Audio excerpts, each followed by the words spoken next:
How to manage permissions on Snapchat app. Hello guys, in today's video I'm going to show you how to manage permissions on Snapchat mobile app. Very easy and fast. So first thing, go to Snapchat. Now go to the top corner and click on your avatar like this, and then go to the top again and click on settings.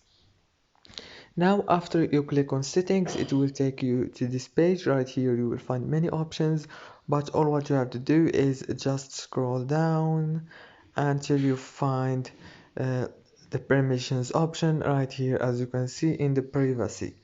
Click on it, and right here as you can see you can manage your permissions easily and fast.